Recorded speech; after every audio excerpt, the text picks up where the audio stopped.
Bonjour mesdames et messieurs et bienvenue dans une nouvelle vidéo. Nous sommes en direct au Moulin de la Blise.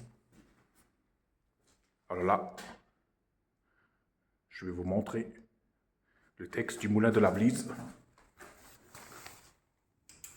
En français et en allemand, que vous puissiez l'entendre.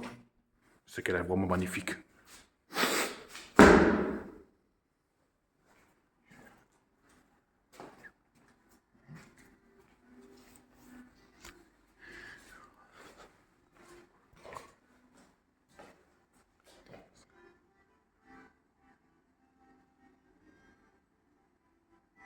Ville frontière traversée par une rivière navigable, Sarreguemines était faite pour la révolution industrielle.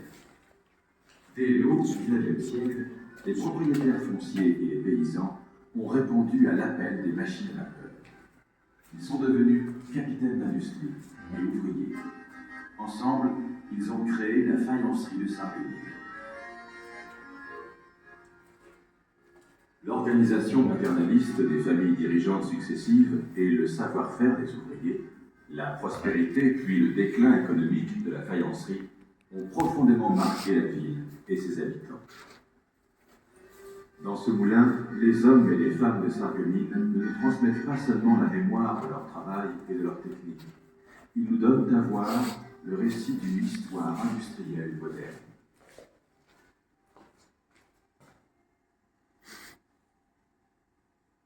En 1825, Paul Hutschneider, le directeur de la faïencerie en pleine expansion, achète un petit moulin situé sur les bords de la Blise. Bientôt, il le convertit en moulin à canutage et le spécialise dans la fabrication de pâtes à faïence. En 1841, son successeur, Alexandre de Gallière, obtient l'autorisation d'y établir une turbine. En 1851, le bâtiment est prolongé pour y installer une seconde turbine qui remplace la vieille roue à aube. Depuis cette époque, il y a un siècle et demi, le moulin de la Blise n'a plus changé d'aspect. Construit en pierre de taille sur 3 étages, le bâtiment mesure 44 mètres de long et 10 mètres de large. L'intérieur est peu cloisonné. Chaque étage forme un grand hall ouvert.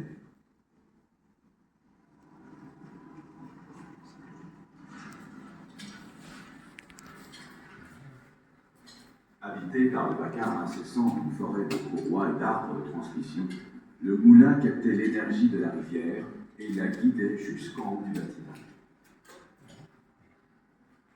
La matière première suivait son chemin le long du même enchevêtrement complexe. Puis, comme si elle avait été digérée par cette énorme machinerie, elle redescendait au travers des différentes étapes d'affinage. À la sortie du moulin, la matière transformée suivait le chemin de fer jusqu'à une péniche. Il l'emportait ensuite vers les ateliers de fabrication. Pour compenser la faiblesse du courant, les turbines étaient de grande dimension. Tapie dans l'ombre des sous-sols, elle fournissait toute son énergie au moulin. Avec l'intermédiaire d'un engrenage conique, la force motrice était distribuée par un arbre de transmission horizontale. Ensuite, un système complexe d'engrenages, de courroies et d'arbres répartissait l'énergie entre les machines.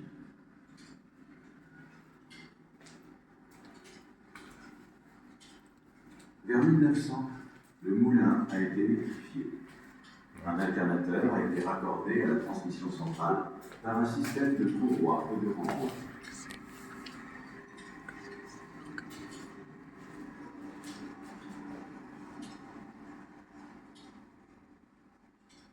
Les matières premières arrivaient au moulin dans de petits wagons en suivant des passerelles.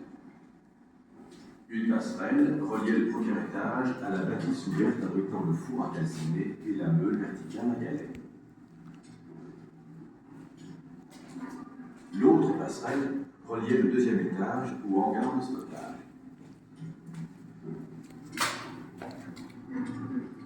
Des monte-charges rudimentaires, construits en bois et grillage, permettaient d'acheminer les wagonnets entre les étages. Dans le grand hall du premier étage, des broyeurs de type Alcide écrasaient finement les matières premières. Ils étaient actionnés par un système de chaînes ou de courroies en cuir, reliés à la transmission centrale. On les remplissait par gravité à travers des trémies situés à chaque étage. Au second étage, les wagonnets circulaient sur des rails de coquilles. De forme trombonique, ils se vidaient dans les broyeurs par un tiroir amovible. Une citerne, alimentée par une pompe, fournissait de l'eau aux broyeurs. Au rez-de-chaussée, deux meules verticales reposant sur le sol en pierre maçonnée broyaient le biscuit et le feldspath. À la sortie des meules, les matières tombaient sur une couronne en bois, puis dans des godets qui les déposaient sur un grand tamis trombonique. Les produits fins tombaient directement dans un wagonnet, alors que les morceaux mal concassés retombaient sur la meule. Les meules étaient alimentées en énergie par un système d'engrenage, de poulies et de courroies. Près de la meule, un broyeur à mâchoire assurait un premier concassage des blocs de feldspath. Toujours au rez-de-chaussée, on préparait les émaux avec 4 petits broyeurs insignes, reliés à la transmission centrale par des courroies. À proximité, un filtre presse permettait de raffermir les mouleurs avant leur transport vers les autres usines de la faïencerie.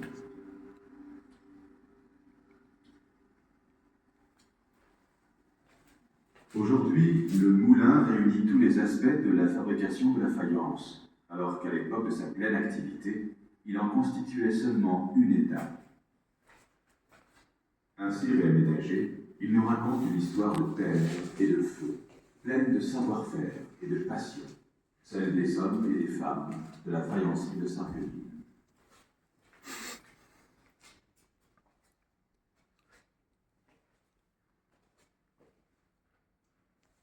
Alors là, nous allons vous mettre le texte, mais en allemand cette fois-ci.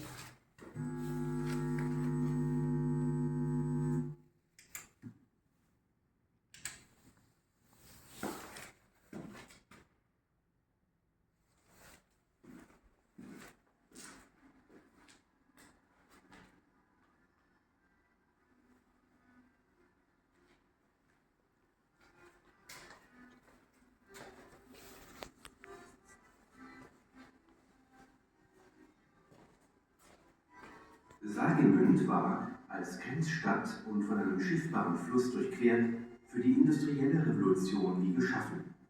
Ab Beginn des 19. Jahrhunderts sind die Grundbesitzer und die Landbevölkerung dem Lockruf der Dampfmaschinen gefolgt. Sie wurden Industrielle und Arbeiter. Zusammen haben sie die Fayencemanufaktur zu Sarreguemines geschaffen. Die patriarchalische Organisation der Familien, die nacheinander die Leitung übernahmen, und das Know-how der Arbeiter, der Aufschwung und danach der wirtschaftliche Rückgang der Fayencemanufaktur haben die Stadt und ihre Einwohner stark geprägt. In dieser Mühle vermitteln uns die Männer und Frauen aus Sarreguemines nicht nur die Erinnerung an ihre Arbeit und ihre Techniken, sondern erzählen uns die Entstehungsgeschichte einer modernen Industrie.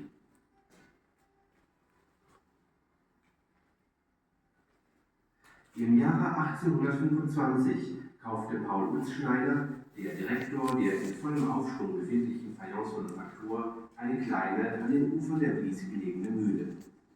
Sehr bald wandelte er sie in eine Steinmühle um und richtete sie besonders für die Herstellung von Keramikmassen ein. Im Jahre 1841 erhielt sein Nachfolger Alexandre de Geiger die Genehmigung, dort eine Turbine einzubauen. 1851 wurde das Gebäude erweitert, um eine zweite Turbine einzubauen, die das alte Schaufelrad ersetzte. Seit dieser Zeit, vor 1,5 Jahrhunderten, hat die Bliesmühle ihr Aussehen nicht mehr verändert. Das dreistöckige Bruchsteingebäude weist eine Länge von 44 Metern und eine Breite von 10 Metern auf. Innen gibt es wenig Zwischenwände. Jedes Stockwerk besteht aus einer großen offenen Halle.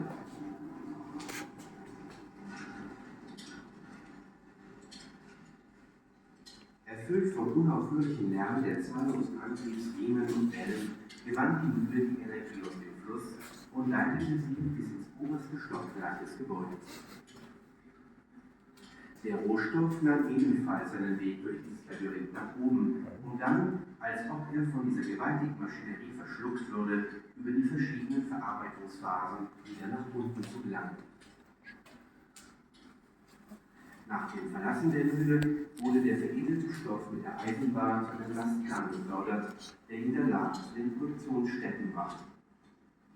Um die geringe Stromstärke auszugleichen, waren die Turbinen sehr groß.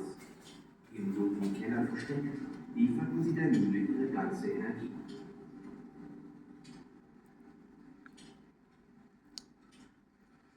Mittels eines Kegelradgetriebes wurde die Kraft entlang an der horizontalen Antriebswelle verteilt. Danach verteilte ein komplexes System von Getrieben, Riemen und Wellen die Energie auf die Maschine.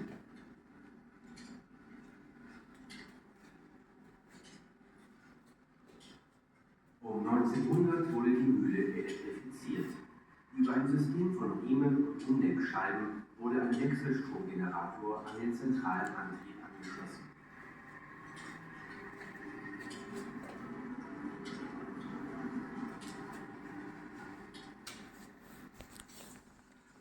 Die Rohstoffe kamen in kleinen Waggons über Stege in der Mühle an. Ein Steg verband das erste Stockwerk mit dem offenen Gebäude, das den Kalzinierofen und den Kollergang beherbergte. Der andere Steg verband das zweite Stockwerk mit den Lagerschuppen. Durch die Belastenaufzüge, die aus Holz und Gitter gebaut waren, ermöglicht die Beförderung der Rollwagen zwischen den einzelnen Stockwerken. In der großen Halle im ersten Stock zerkleinerten Trommelnassmühlen die Rohstoffe sehr fein.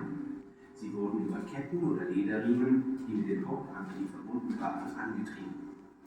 Befüllt wurden sie unter Ausnutzung der Schwerkraft über Trichter, die in jedem Stockwerk angebracht waren. Im zweiten Stock liefen die kegelstummförmigen Rollwagen auf die Kodielschienen und entleerten sich durch ein ausziehbares Schubfach in Trommelnassmühlen. Eine pumpengespeiste Zisterne versorgte diese Mühle mit Wasser. Im Erdgeschoss zerkleinerten zwei Kollergänge, die auf einer gemauerten Grundplatte ruhten, die Scherben und den Feldspat. Nach dem Verlassen der Kollergänge fielen die Materialien auf eine Holzkrone und danach in Behälter, die sie in ein großes kiegelstummförmiges Sieb entluden. Die fein zerkleinerten Produkte fielen direkt in einen Rollwagen, wohingegen die schlecht zerkleinerten Stücke wieder vor die Läufer fielen. Die Kollergänge wurden über ein System von Getrieben, Riemenscheiben und Riemen mit Strom versorgt. In der Nähe der Kollergänge ermöglichte ein Wagenbrecher ein erstes Zerkleinern der Feldspatlücke. Immer noch im Erdgeschoss waren 4 kleine Trommelnassmühlen über Riemen mit dem Hauptantrieb verbunden. Sie dienten der Zubereitung der Gasole. In der Nähe sorgte eine Filterpresse für die Entwässerung der Farben vor ihrer Beförderung in die anderen Werke der Fayencemanufaktur.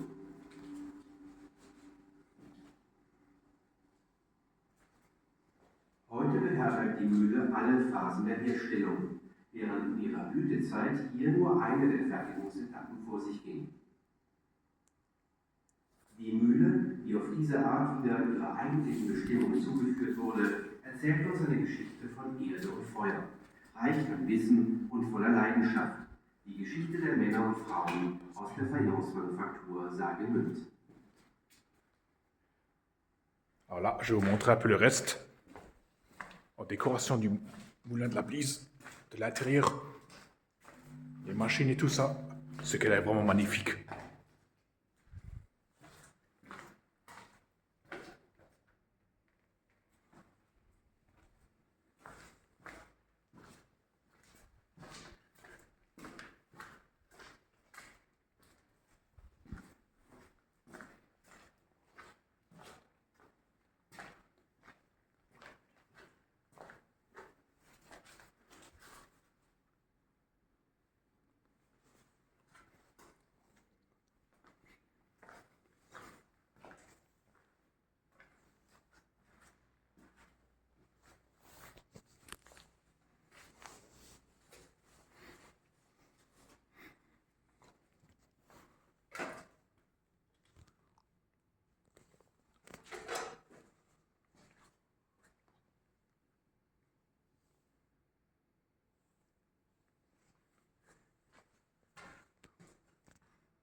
Alors là, nous allons prendre l'ascenseur pour vous montrer les 2 étages du dessus.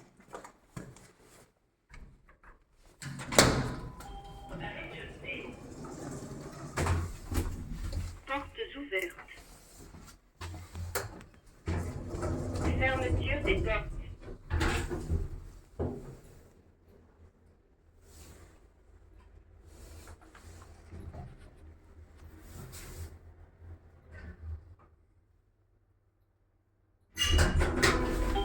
Petit étage. Alors là, nous allons vous montrer déjà le 2e étage du moulin de la Blise. Tous les porcelaines qu'il y a et tout, ce qu'elle est vraiment magnifique.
Alors là, vous voyez tous les jolies assiettes de la poterie au moulin de la Blise.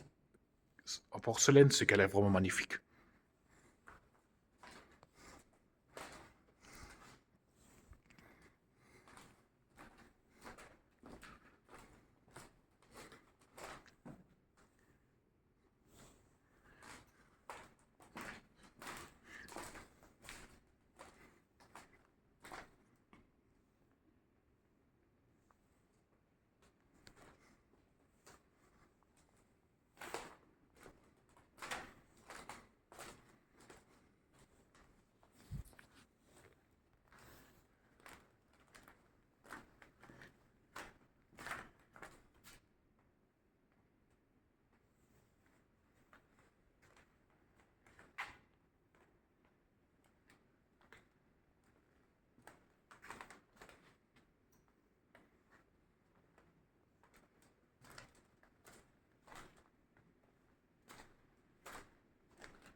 Et même là, vous pouvez voir de jolies cafetières qui servaient à l'époque pour servir le café ou le thé. C'est qu'elle est vraiment magnifique.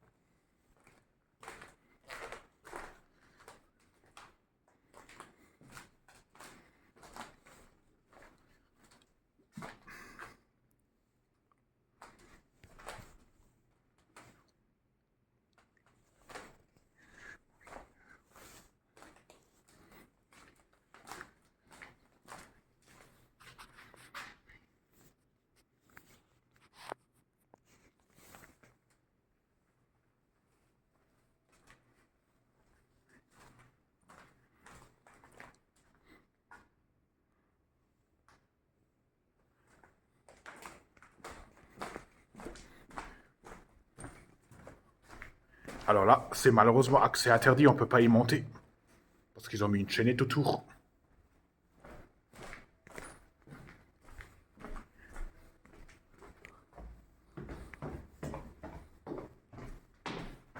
Et là, nous allons vous montrer tous les décorations de porcelaine du premier étage. Alors, comme vous pouvez voir là, vous voyez les jolies décorations en porcelaine qui ont l'air vraiment magnifiques.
Alors là, vous pouvez même voir des morceaux de branches qui sont à la brise, qui sont tombés des arbres et qui nagent. Parce qu'il y avait une forte tempête de vent la nuit dernière.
Et là, vous pouvez même voir un genre de chronomètre qui a été mis en décoration de poche, ce qu'elle est vraiment magnifique.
Alors là, nous allons reprendre l'ascenseur.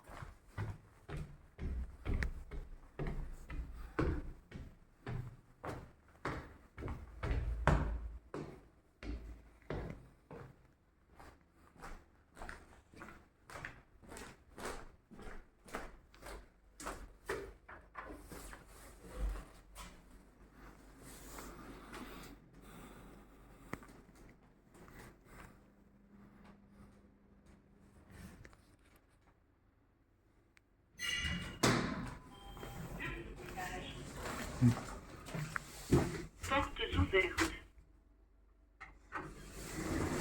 Fermeture des portes.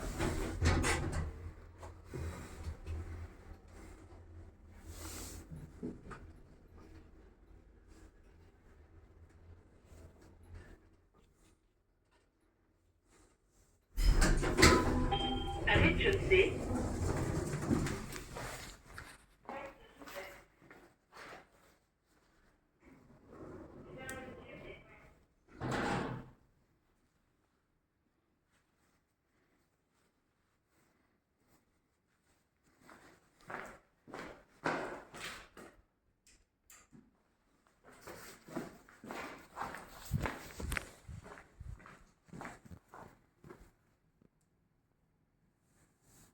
Alors là, nous allons un peu vous montrer encore ce qu'il y a dans l'autre petit musée, juste là-haut en face.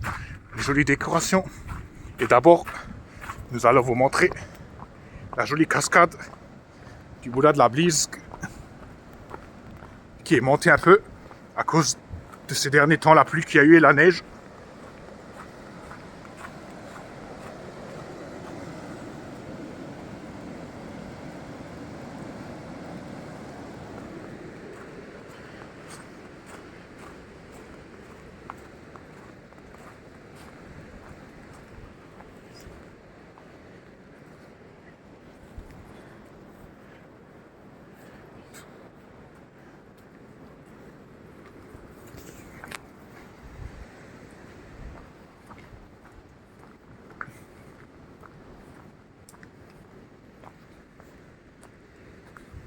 Et là, vous voyez déjà un joli wagon vert en décoration. Ce qu'elle est vraiment magnifique.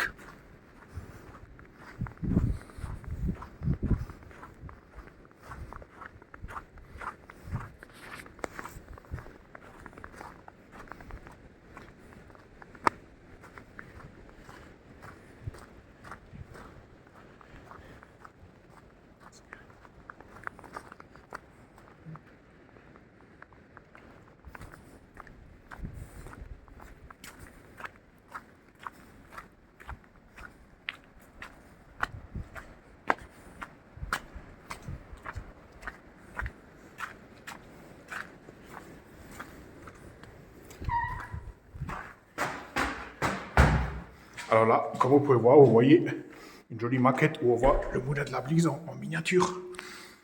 C'est qu'elle est vraiment magnifique.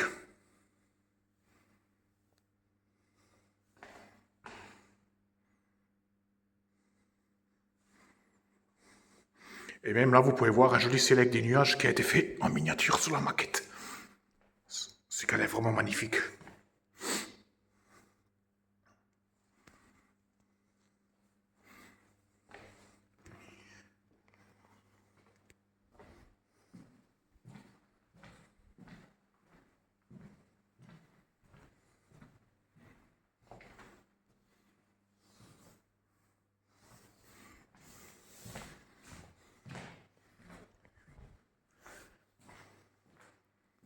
Et même là, vous pouvez voir une jolie cloche en décoration, qu'elle est vraiment jolie.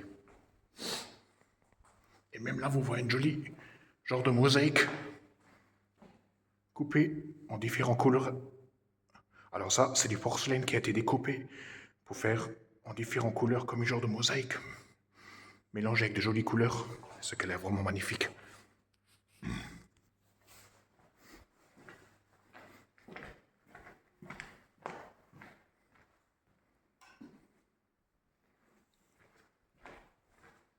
Et même là, vous voyez du joli déco.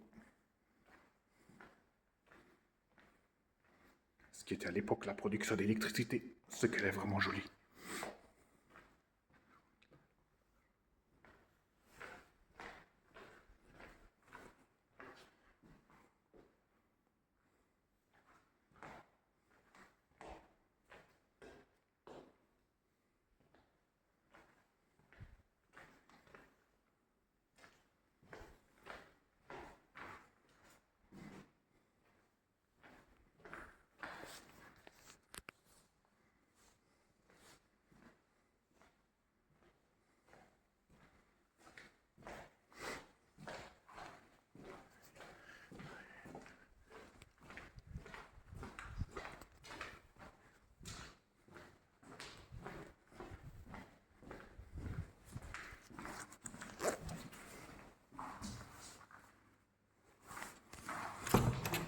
Alors là, nous allons encore nous promener un peu dans le jardin des faïenciers pour vous montrer un peu ce qu'il y a.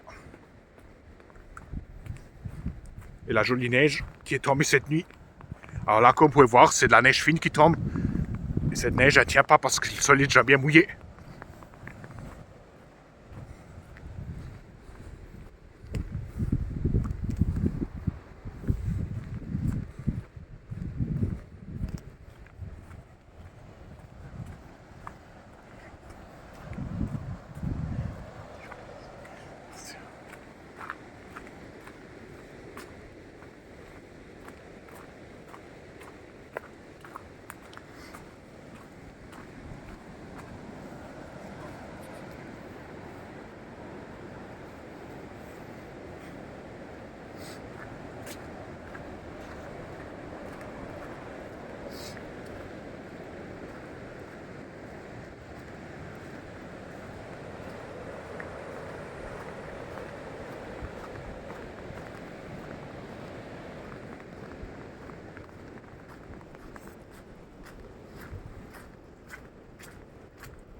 Alors là, je vais vous montrer les jolis crayons de couleur qui sont en décoration. Elle est vraiment magnifique.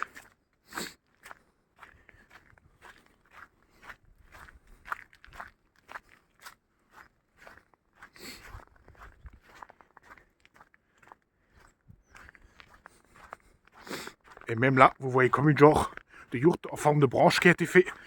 C'est qu'elle est vraiment jolie.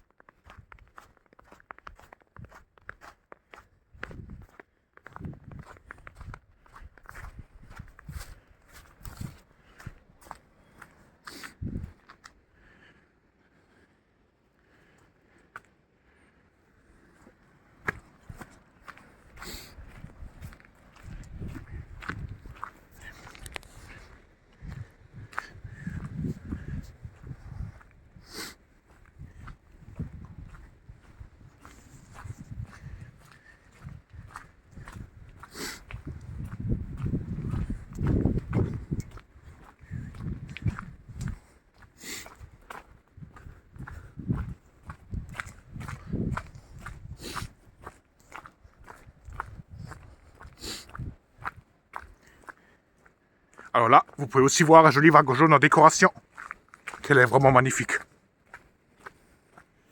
Mais malheureusement, on n'a pas le droit de l'escalader.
Alors là, comme vous pouvez voir, il y a même des branches d'arbres qui sont tombées, vu qu'il y a eu du vent la nuit dernière.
Alors là, vous pouvez même voir une aire de pique-nique, l'aire de pique-nique. Vous pouvez venir avec vos enfants au printemps, en été, ainsi qu'en hiver, si vous voulez vous abriter de la pluie et prendre un pique-nique ou un goûter. C'est qu'elle est vraiment magnifique.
Alors, vous pouvez même voir une genre de pomme en décoration qui a été faite en forme de grillage, ce qu'elle est vraiment magnifique.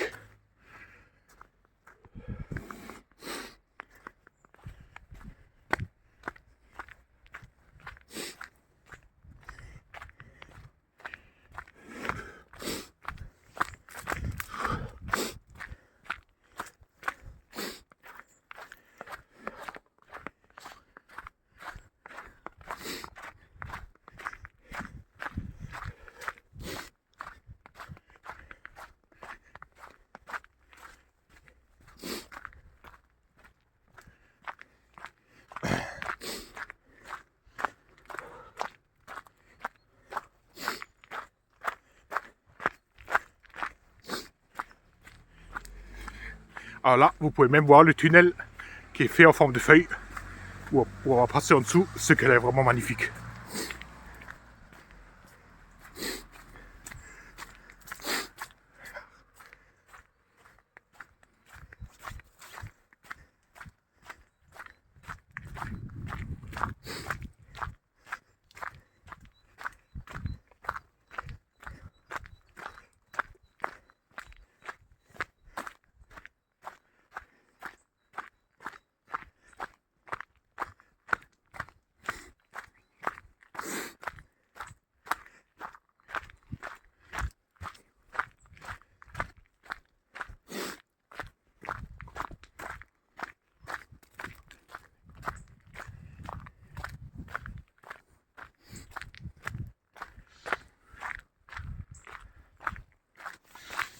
Alors là, vous pouvez même voir la sarre de la Blise qui est bien montée, avec les pluies qu'on a eues ces derniers temps, plus la neige.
Voilà, vous pouvez même, je vous montre même encore les décos qui ont été mis ici, près de l'entrée du moulin de la Blise, ce qu'elle est vraiment magnifique.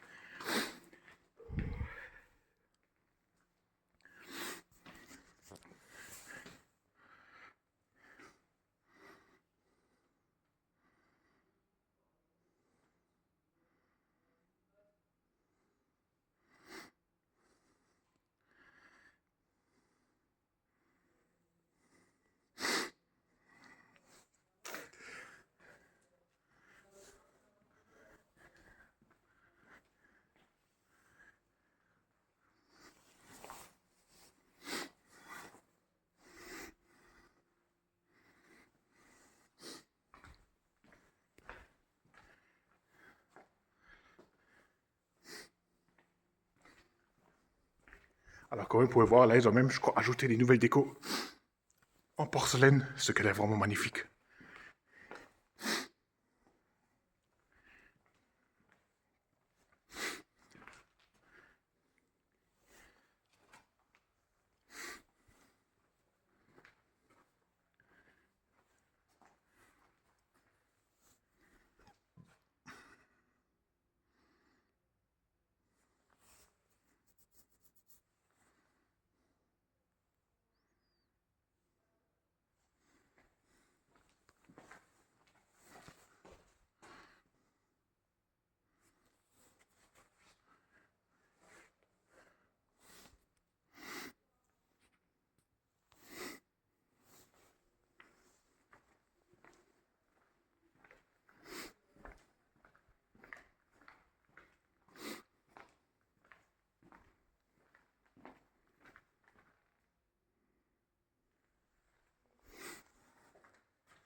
Alors là, comme vous pouvez voir, vous pouvez même vous servir en différentes brochures, ce qu'elle est vraiment magnifique.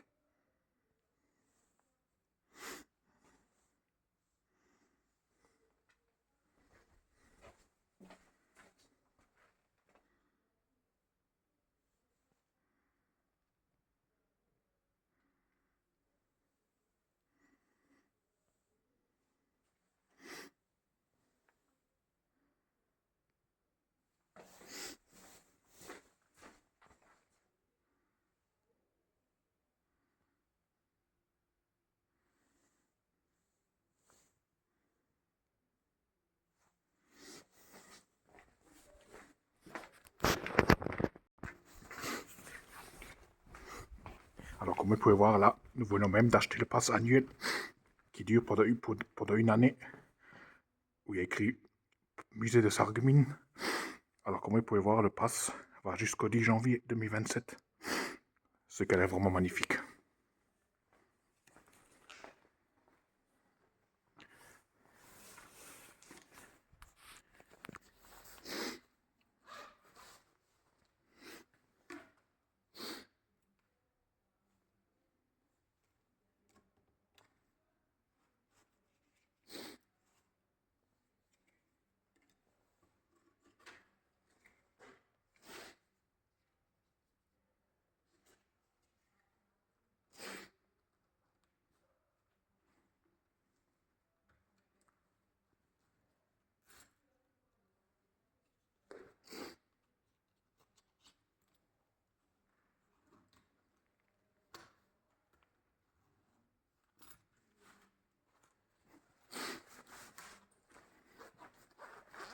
Alors comme vous pouvez voir, le pass annuel coûte 20 € cette année, pour ceux qui veulent l'acheter pour une année, ce qu'elle est vraiment magnifique.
Alors même là, vous pouvez voir une jolie décoration, qu'elle est vraiment magnifique.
Bon, c'est la fin de cette vidéo. Likez, commentez mes vidéos, abonnez-vous à ma chaîne. On se retrouve à la prochaine pour une nouvelle vidéo. A plus.